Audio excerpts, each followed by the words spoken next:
Well, good morning, everybody. We have made it into midsummer, and before we get started for the day, came over here because I think it's about time to go and swap out our chickens for a new batch. Looks like they are up to 8 pounds. That is pretty much peaking out at the max weight for these chickens. So let's go ahead and haul these off. So we can't transport chickens in Farm Sim 19. Just have to do it this way.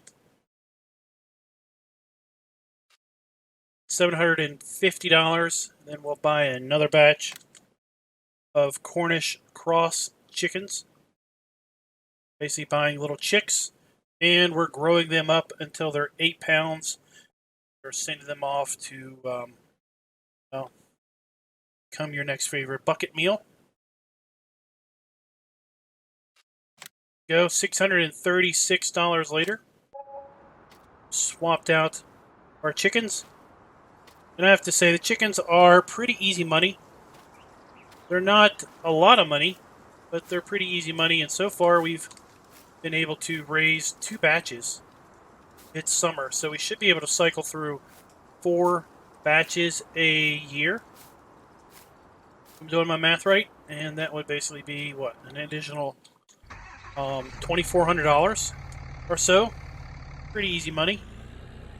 Sometimes good, steady income is the best income here on the farm.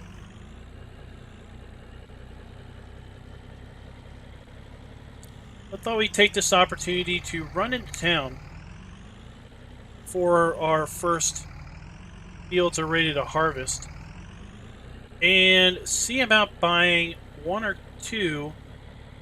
the two, I should say, empty plots here on the here in town. There's 2 kind of industrial zoned lots in town that are empty. They were one was empty, I believe, before the storm. Other was kind of a wholesale fuel depot that well, I guess got damaged in the hurricane, and they just basically took it down, and it's been left empty since. So I thought we'd come in here and just see with the realtor what they want for each plot of land, and maybe check out each plot of land, because now that we've got some money, thanks to the compost factory and the compost sales, we'll look about maybe buying some plots of land, or plot of land, for the purpose of bringing in a biogas plant to the area.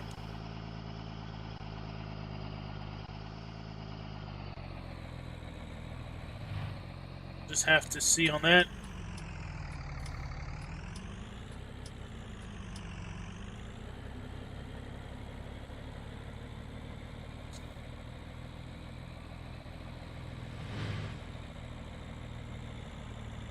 I know one plot is right here by the dealer.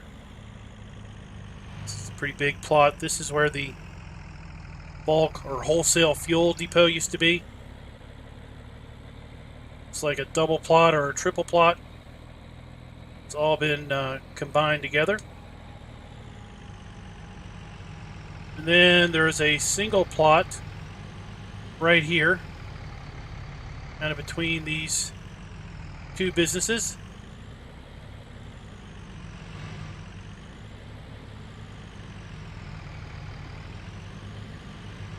So the realtor is right here up at the end of the street. So make it.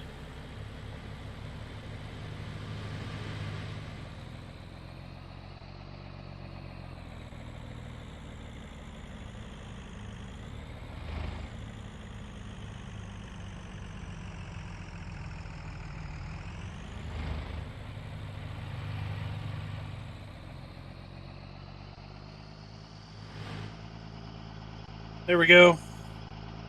Sometimes these guys, they just go slow. So here we are, Century 21.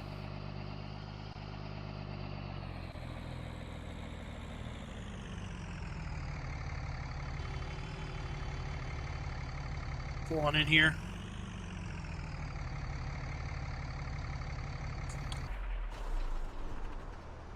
No, that'll have to do.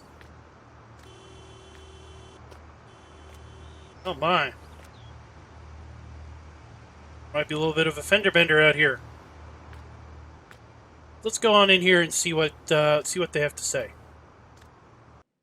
So my real estate agent Chris gave me this really great info slide that shows all of the land currently owned in town here and around the area, and you can see that there are 2 small plots down in town that are available for sale.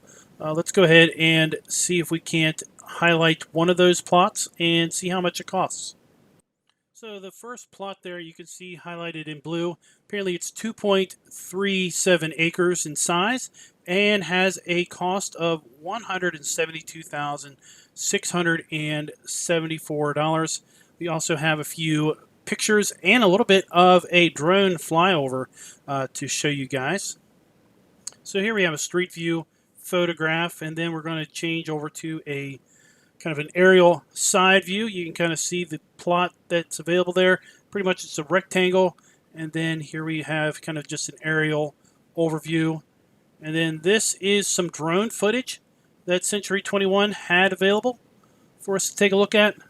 Now I think after we take a look at both of these here at the real estate agent, we'll probably go down and maybe walk the land a little bit, just see how it looks before we make our final decisions. You can see this plot is kind of narrow at the street side, goes straight back, so it's kind of deep, fairly deep, but it is kind of narrow at the street. No real clear street access, so we'll have to put in a road. Obviously there's plenty of trees here that we're going to have to clear out of the way and do a bit of landscaping and everything. But all in all, not too bad of a plot given its price.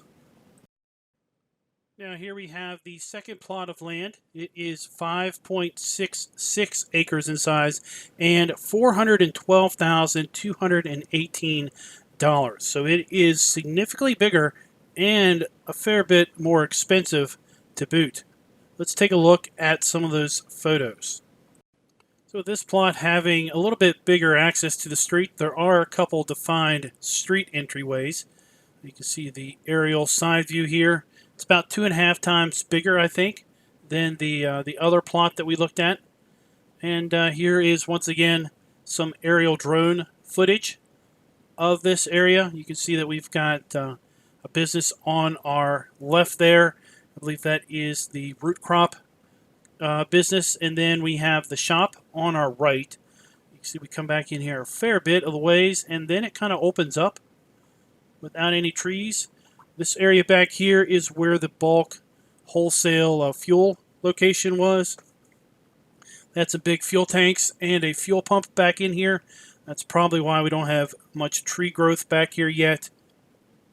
You can still see kind of the road access coming back into here, so we kind of have some defined road access. We do have some guardrail at the street and a pretty defined street entrance. I think there's maybe 2 defined areas where we can come in from the street. Yeah, we have one right there where the drone flew in generally the first time, and then one back there at the other street. But there are a fair bit of trees in here we would definitely need to clean out.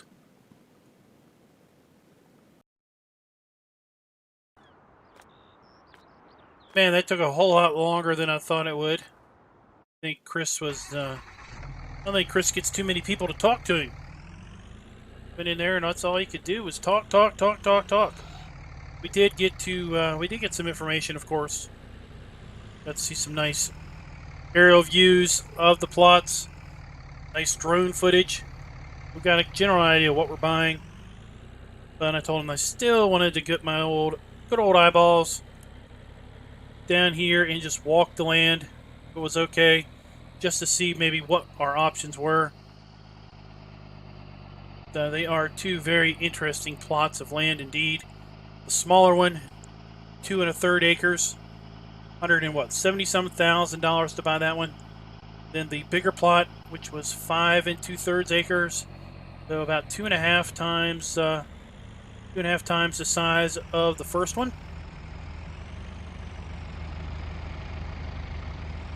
But it's significantly more money also, $400-some thousand. I kind of need to talk with my my BGA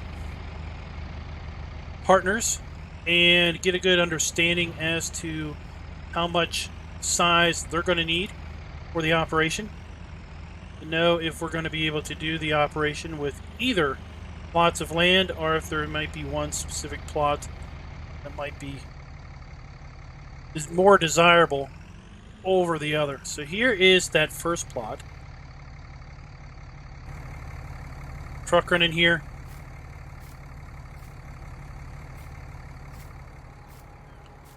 Fairly flat in here. Not too terrible bad. Few trees. Doesn't look like we have a lot of bushes. Other than up here by this fence row. And back here toward the back. Obviously, if we buy this, there would be a fair bit of, well, we'd have to call somebody in. Help us clear these trees out. This one opens up here in the back too, also. Just kind of overgrown from years of nobody really tending to the ground. Not too terrible bad.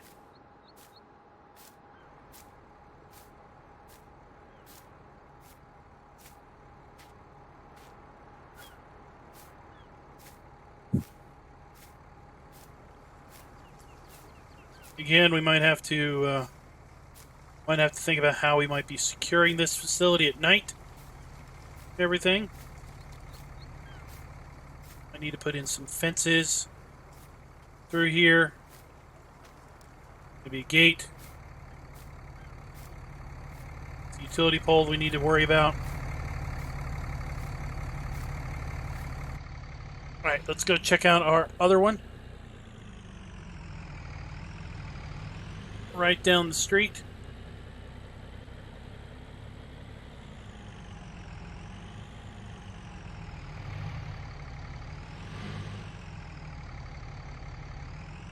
This one's got guardrails. We have two defined areas of street access.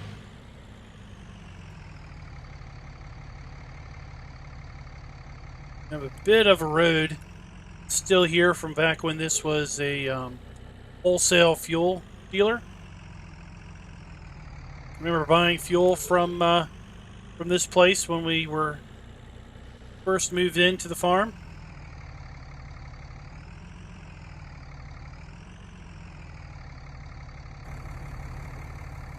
A fair bit of trees in the upper part of this plot, but the back half or so really opens up. Just some shrubs, overgrown grass and weeds and whatnot. Might have a bit of a drainage problem we'd have to deal with.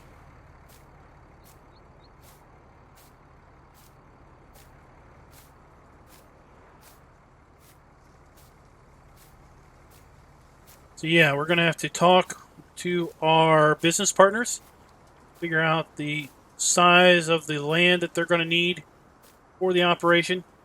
Then we'll have to figure out basically when we're going to buy either of these, and hope no one decides that now that they're seeing us have some interest in them, that maybe they're going to want to buy those out from underneath of us. You ever had that happen where, you express a little bit of interest in something that's had no interest for years, and next thing you know, someone has decided they want to buy it, or you can buy it just because you expressed a little bit of interest in it. They have absolutely no idea why they bought it, other than the fact that that you showed the interest in wanting it, so they figured it must be worth something.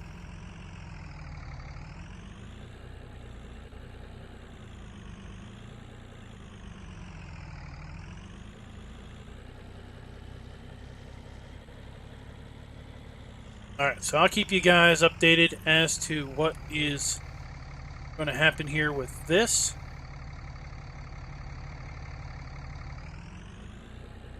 And while we're kind of driving around here, Wanted to go check on our oats. It should be just about ready to harvest.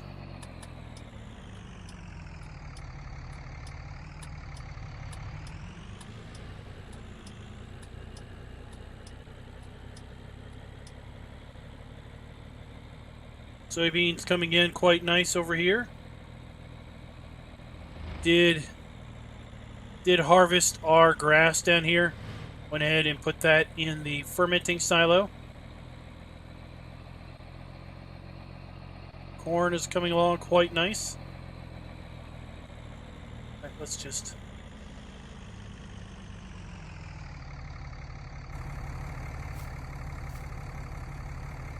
check our corn out here.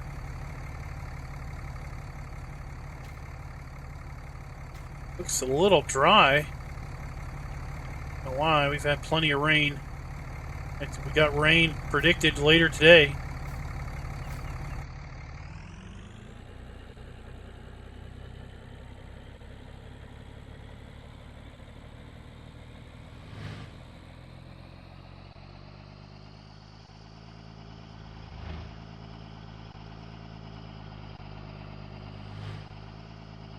Horses look content.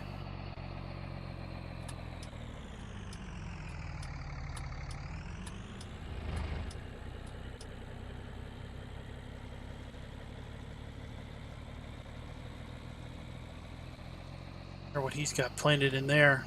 Guess he's got beans planted in that field.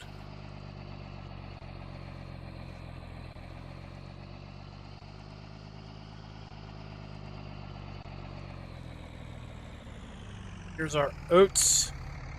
They look just about ready to harvest. Check their temperatures, percent moisture and everything. So they are ready to harvest. They're a little damp. Can't quite harvest them yet. As soon as they dry out, I think we're going to be able to harvest our oats. Then we're going to take the straw off of this field and take it down to the Razwood factory for our compost, our pre-compost production. Told me the other day that they needed some more straw.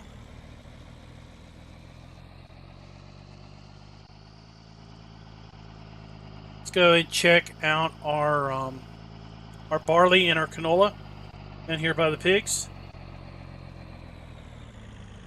And we can also check on the compost that we've got cooking in the other bunker. It's been a while since I did a video blog, if you will, and we've done a fair bit over the early parts of summer. That includes hauling a bunch of pre-compost over here to the bunker, compacting it and covering it up with a blanket.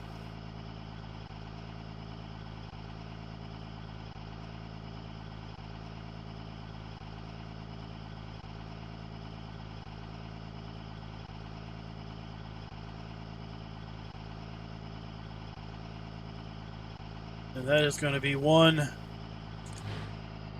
big field. Do have, can't really see it from there. There's our poplars coming up quite well.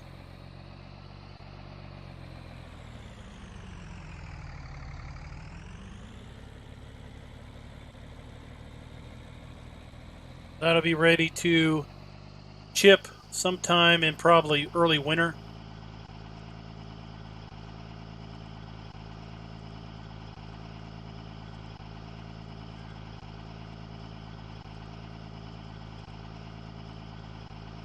Sheep are doing well. The cows are doing very nice. In fact, we've got a fair bit of cows actually getting ready to give birth at some point. That'll help out the herd. We've got our canola. Some prickly stuff. I don't want to really be walking into there. Canola's ready to go. Our barley might be ready to go also. Yep, and we're going to use the straw for our barley. We're going to bale that And we're going to then keep that for our own use over there at the cow farm.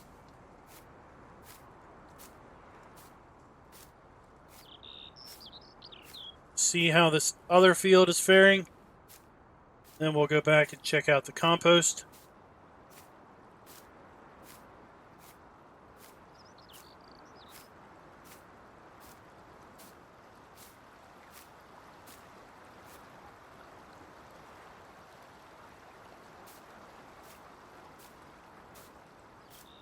Here's the break. Okay. I think this field went back this far, but all right.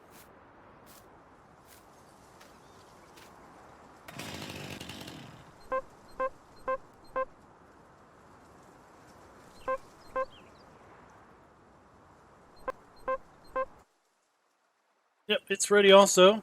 It's good to see. All right.